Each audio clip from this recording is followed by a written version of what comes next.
Ahí, perfecto, listo. Bueno, vamos a demostrar desde el punto de vista gráfico a qué me refiero cuando hablo de asimetrías en el juego. Y vamos a hacer un gráfico que nos permita a nosotros reflejar en el eje Y las ganancias o pérdidas de una posición en un contrato de opciones, y en el eje X vamos a representar el precio de ejercicio que es único de cada opción y los diferentes valores posibles del precio del activo subyacente. ¿De acuerdo? De tal manera que yo puedo reflejar cómo va a ser el resultado de mi posición cuando yo compro una opción call, dado los distintos valores posibles del activo subyacente después de yo haber realizado la compra. Fíjense qué interesante. Estoy hablando de comprar un derecho a comprar, es decir, la compra de un call. ¿Okay? Esto es importante porque cada posición genera un gráfico diferente. Esta es la compra de un call, de una opción de compra.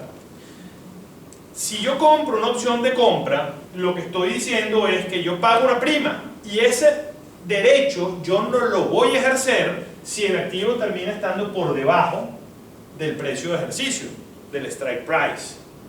Porque yo no voy a comprar a X algo que valga menos que X.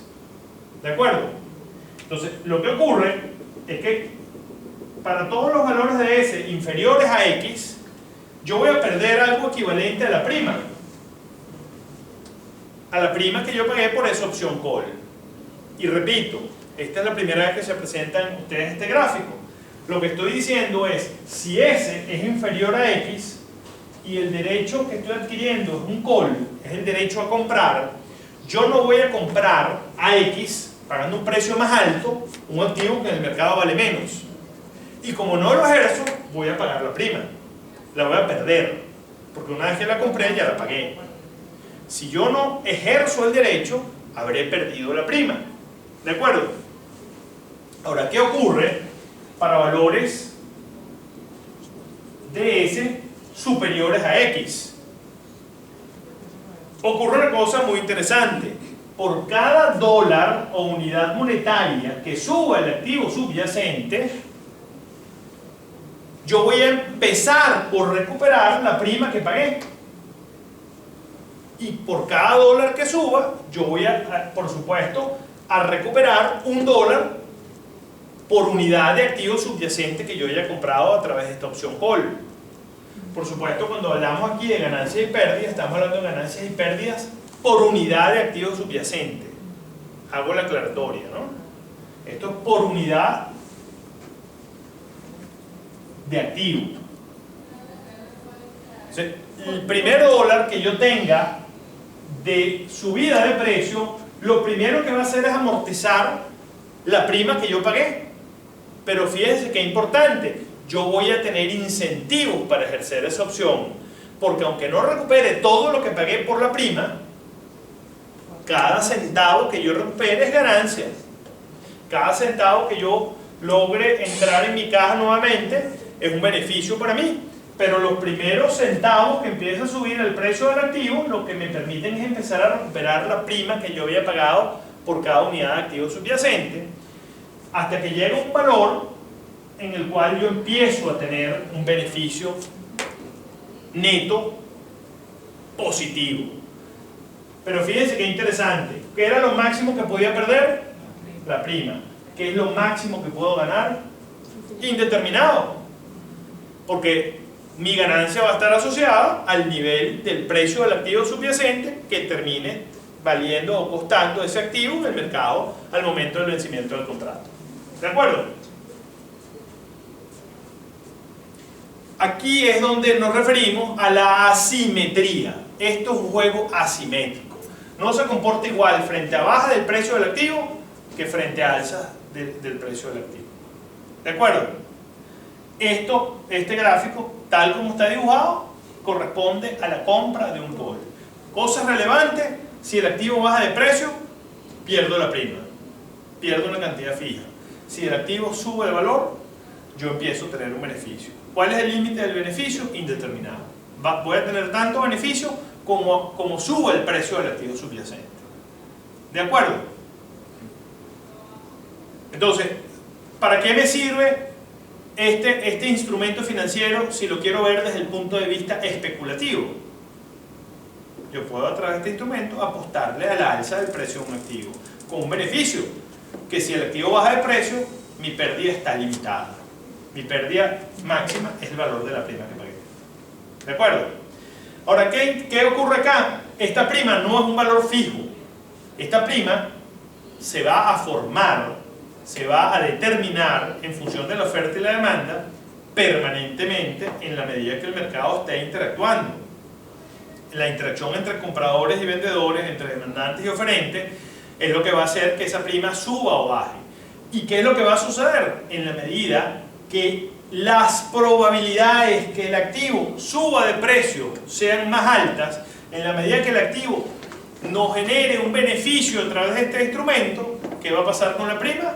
Se va a incrementar. Como la prima no es un valor fijo, no es un valor único, es un valor que es el resultado de la interacción de la oferta y la demanda, la única manera de que alguien esté dispuesto a vender esta opción, si el precio del activo subyacente sube de manera significativa, es que la prima que le paguen a él sea una prima que compense el riesgo de pérdida que él puede tener. Y el comprador va a estar dispuesto a pagar un precio más alto porque esa opción tiene altas probabilidades de generar un beneficio económico. O sea que lo que quiero vender con esta explicación es que la prima no es estática, la prima es completamente dinámica, es lo que resulta del día a día de la interacción de los demandantes y oferentes, y esa prima está asociada a la probabilidad de beneficios económicos que tenga el instrumento financiero. Mientras más beneficios genere, más cara debe ser la prima. Es la única manera de que exista alguien que esté dispuesto a vender una opción, y es lo que resuelve el dilema que se nos planteó hace unos minutos, donde ¿cómo es esto? ¿Va a haber más gente interesada en comprar que gente dispuesta a vender? No. Lo que equilibra el interés de compra con el de venta es el precio de la prima. Si yo estoy dispuesto a vender, es porque estoy dispuesto a recibir un beneficio que compense el riesgo de las potenciales pérdidas que yo tenga. ¿De acuerdo? Eso es lo que compensa esto que tenga. Este gráfico lo podemos ver en diferentes versiones. ¿Qué le va a pasar, sin entrar en tantos detalles, a la persona que vendió la opción call? La persona que vendió la opción call, su máxima ganancia es la prima. Si el activo sube de precio, él puede empezar a perder plata. ¿Y hasta dónde puede perder? Hasta un valor indeterminado. Mientras más suba el activo, él puede perder más. ¿Por qué él perdería? Él pierde porque si el precio del activo sube y él se comprometió a venderlo a un precio fijo, para él poder venderle a un precio fijo a alguien ese activo, él tiene que comprarlo en el mercado a su verdadero valor. Si él tiene que comprar a un precio mucho más alto y tiene que vender a un precio fijo, él la diferencia de precio la pierde. De tal forma que es el mismo gráfico, pero visto al revés. Porque lo que gana, esto es un juego suma cero, funciona en pleno derecho y de pleno hecho el mecanismo de compensación de una cámara, de compensación. Las ganancias de uno son las pérdidas de otro. El que está largo tiene el mismo gráfico que el que está corto, pero invertido. ¿De acuerdo? Pero la característica del call es que si el activo baja de precio, el derecho no se ejerce. Entonces lo que intercambiamos es la prima que pagamos y que recibe, o sea, que paga el comprador y que recibe el vendedor. Ahora bien, ¿qué le pasa a aquel individuo que está comprando un put? Aquel individuo que está comprando un put. El que compra un put está comprando el derecho a vender. Él tiene derecho a vender. Quiere decir que si el activo sube de precio, él no va a ejercer el derecho. Porque si él tiene derecho a vender a un precio X, ¿por qué él va a vender a X algo que valga más? Entonces, para precios superiores a X, ¿qué le va a pasar a él? él va a perder su prima. Pero si el activo empieza a bajar de precio, él empieza a tener beneficio, porque él va a poder vender a un precio X algo que en el mercado vale menos. Dicho en otras palabras, él puede comprar a un precio más bajo el activo, al precio del mercado, y lo vende a un precio X y se gana la diferencia. Entonces fíjense, el que anda largo, esto corresponde a una posición larga en un put, él lo que está haciendo es adquiriendo el derecho a vender, y en la medida que el precio del activo baje, él va a tener incentivos para ejercer ese derecho, porque él puede vender a un precio más alto, algo que en el mercado valga menos, y él obtiene el beneficio de esa diferencia. Pero estamos en sentido inverso. Fíjense que la pendiente aquí, o sea, de ser flat pasa a ser positiva, y aquí de ser negativa pasa a ser flat.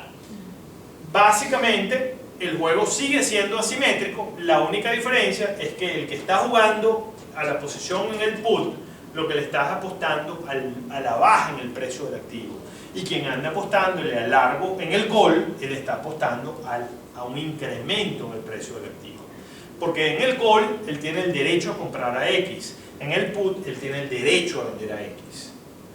O sea, si yo compro el derecho a vender, es porque especulativamente yo estoy apostándole a que el precio del activo va a bajar. ¿Quieres para ver?